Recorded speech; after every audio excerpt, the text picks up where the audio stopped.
Hi అండి, welcome to GS రుచులు. ఎలా ఉన్నారు? అందరూ బాగున్నారా? మీ అందరికీ కూడా ఈరోజు భోగి శుభాకాంక్షలు అండి. ఈరోజు సేమియా సగ్గుబియ్యం పాయసం చేసుకుందామండి. సగ్గుబియ్యం 2-3 గంటల ముందు నానబెట్టుకుంటే బాగుంటుంది. ఇప్పుడు ప్రాసెస్లోకి వెళ్ళిపోదాం. నెయ్యి వేసానండి. ముందుగా మనం జీడిపప్పు కిస్మిస్ వేగించుకుందాం.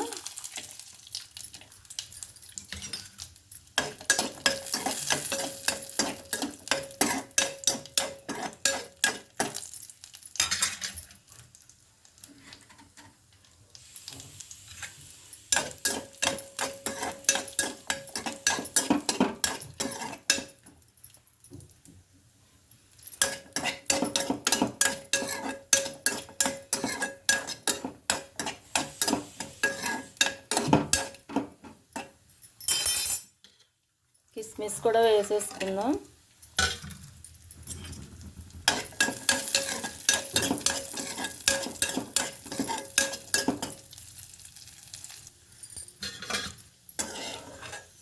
తీసేస్తున్నానండి, వేగిపోయినాయి.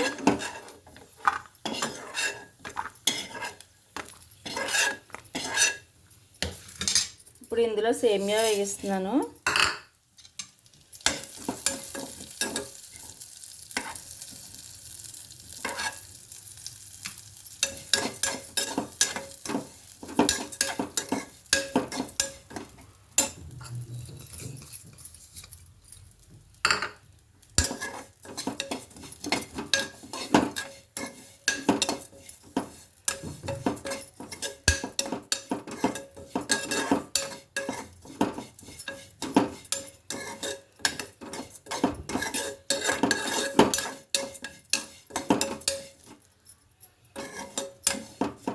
వేగిపోయిందండి సేమియా. అప్పుడు అది దించుకుని పాలు పెట్టుకుందాం.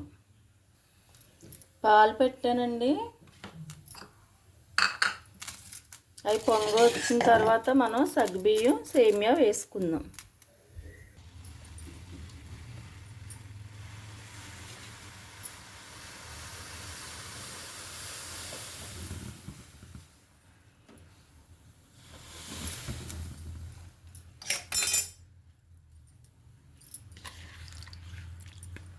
సగ్గుబియ్యం వేస్తున్నానండి.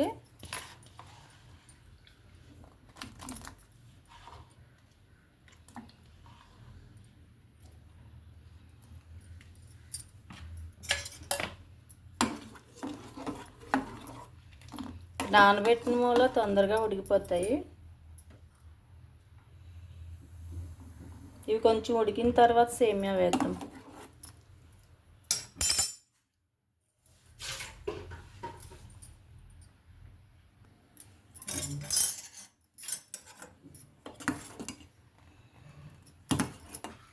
సగ్గుబియ్యం చాలా వరకు ఉడికిపోయినాయండి. ఇప్పుడు సేమియా వేసేద్దాం.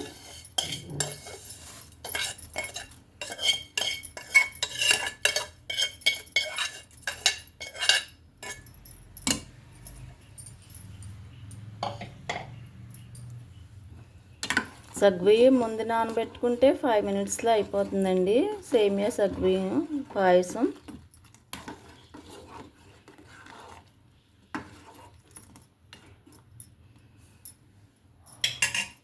ఇది ఉడకటానికి ఒక 2 మినిట్స్ పడుతుంది.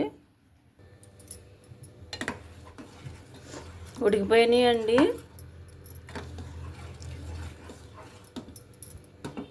ఇప్పుడు ఇందులో షుగర్ వేసేద్దాము.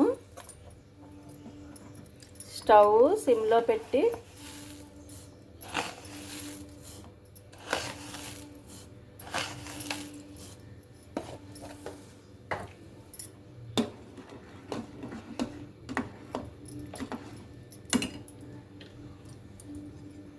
స్టవ్ కట్టేస్తున్నాను.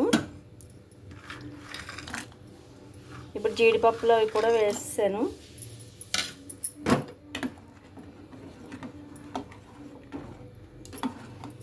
ఇప్పుడు సర్వింగ్ బౌల్లోకి తీసేసుకుందాం.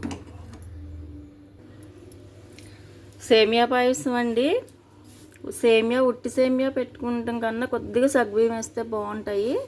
అది 2-3 గంటలు నానబెట్టి వేసుకున్నామంటే 5 మినిట్స్లో అయిపోతుంది. అందరూ తప్పనిసరిగా ట్రై చేయండి. ఇది అందరికీ తెలిసిన రెసిపీయే. ఈరోజు ఎలా చేస్తున్నాను వీడియో చేశాను. ట్రై చేయండి, ఎలా ఉందో కామెంట్ పెట్టండి. అలాగే నా వీడియోని లైక్ చేయండి, షేర్ చేయండి, సబ్స్క్రైబ్ చేసి సపోర్ట్ చేయండి. వన్స్ అగైన్ అందరికీ కూడా భోగి శుభాకాంక్షలు. Thank you.